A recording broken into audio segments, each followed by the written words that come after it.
You're a new adjuster, and no matter what you do, every firm says the same thing. We're looking for adjusters with experience. That's the big catch-22 of this business. You need experience to get work, but you can't get experience without working, right? Therefore, the adjusters who make it are the ones who figure out how to bridge that gap. I'm Matt with Adjuster TV, and after nearly 3 decades in this industry, I can tell you it doesn't matter if you're 25 or 55, getting started in adjusting takes the same mindset. Learn fast, stay humble, and focus on the fundamentals. So in this conversation with Nino Berardi, who's the CEO of the IA firm LJ Shaw and Company, we're going to solve the problem of how to break into the field. Whether you're a brand new adult human looking to get your first big boy job, or you've been around the block a few times and you're transitioning from another career, you'll see exactly what firms look for, how to build credibility before you even get your first claim, and how to position yourself for long-term success. And listen, if you want to take your adjusting career seriously, you need to be where the industry actually comes together. The National Association of Catastrophe Adjusters Convention isn't just another conference. It's the one place where adjusters, firms, and industry leaders all meet under one roof to share knowledge, build connections, and open real doors to opportunity. And this year it's happening at the Choctaw Casino and Resort in Durant, Oklahoma, January 25th through the 29th. So if you're ready to expand your network, sharpen your skills, and see what's next in the world of catastrophe adjusting, you need to make plans to join us at the NACA convention by registering right now at nacaadjuster.org, and I will see you there, right?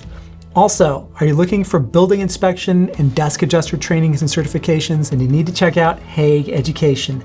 Get industry standard damage identification books, trainings, and certifications right now at hagueeducation.com. Use code AdjusterTV at checkout for a discount. All right, let's get into my conversation with Nino, starting now. I'm curious, so you're looking at younger people, but what about older folks? Is there not to, maybe I shouldn't ask this question. I don't want to pin you down on saying, well, if you're over the age of 65, but let me reframe it to say, I get it, because the reason why I'm asking is because I get a lot of questions from people who are my age and older, mid-50s up into their late 60s, early 70s, and they want to know, hey, I'm coming from a career as an architect or as I've sold insurance or as a general contractor or whatever, and I want to do claims. What is your advice for folks that are, they're transitioning from a career where they have a decade or 2 or 3 under their belt? That's maybe not even related. Well, number one is be open-minded to learn new things, because as we get older, we have a tendency to, from my experience, not to be open as we should be to learn new avenues. And if you're going to get into, one thing that I think there's a myth out there, a misconception out there that anyone could be an adjuster. If I have Xactimate and I know how to put in the measurements and write up an estimate, well, then I should be able to be an adjuster. Well, there's a lot more involved to becoming an adjuster. You have to, how you handle and deal with people, and you're dealing with individuals normally when something bad happened in their life, so that's a key. But also interpreting coverage, policy, understanding and reading policy language, interpreting coverages.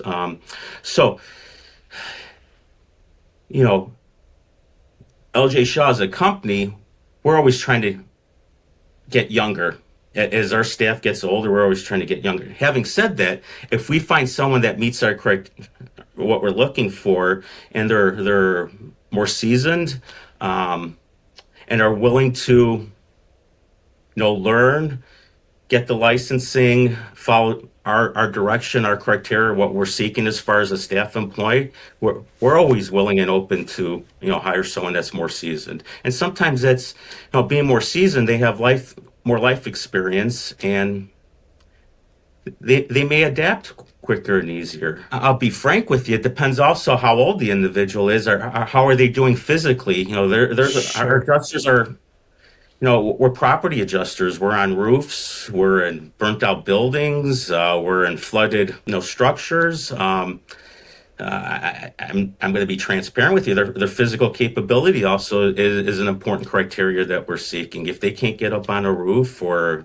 they're endangering themselves to walk into a burnt out building, we don't want anyone to be harmed or hurt. So yeah, we have to factor that in as well. And that's the advice that I give people, the answer that I give them is basically, in a nutshell, everything that you just said, which is basically there's no restriction on age other than your ability to physically do the work, no matter how old you are. I mean, if you have a physical disability of some kind that keeps you from climbing on roofs, well, it's going to be a tougher road for you to try to find work in the independent claims industry anyway, where you're going to be able to, because a lot of it's field work, right? You got to get out there and walk around, like you said, walk around structures and that kind of thing.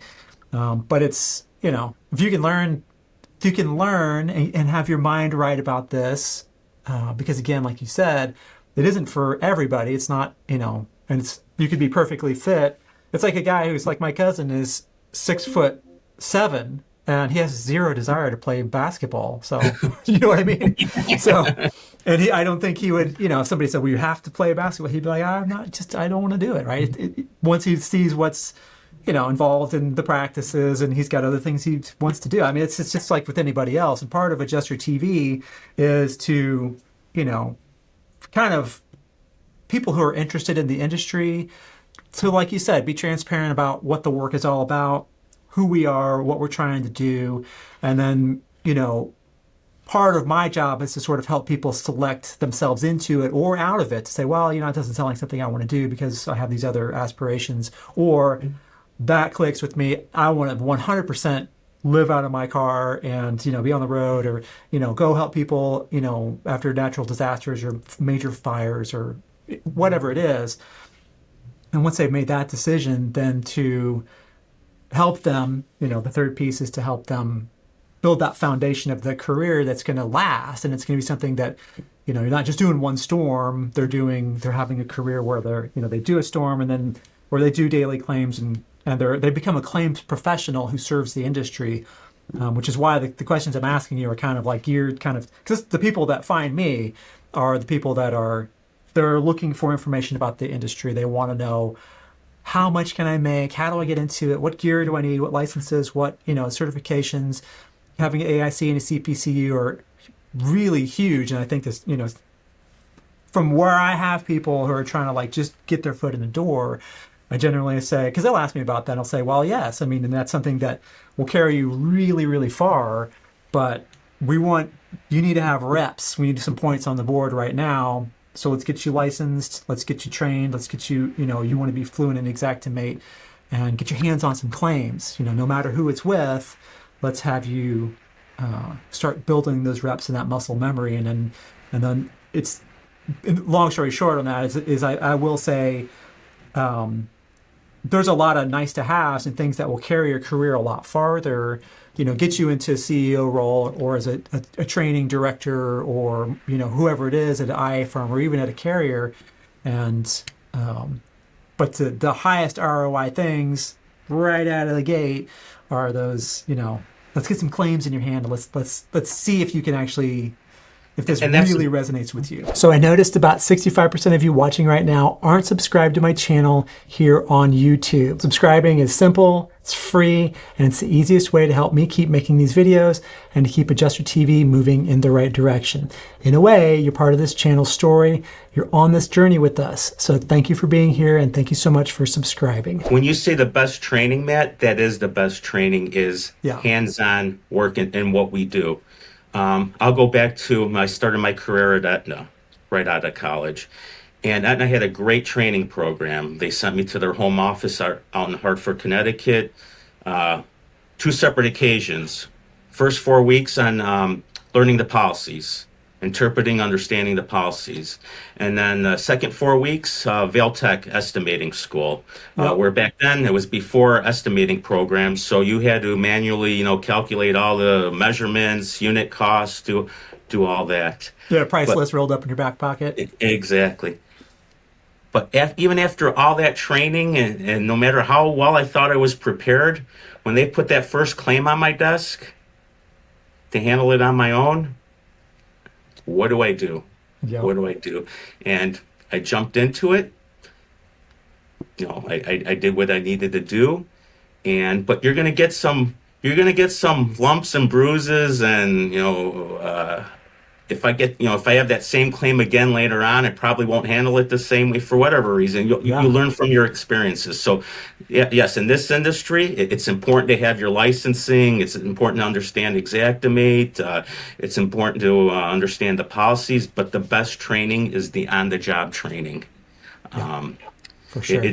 it's going out there, get your butt kicked in a few times, and saying, you know what, I learned from that experience, and I'll either do this next time, or maybe you do the same thing.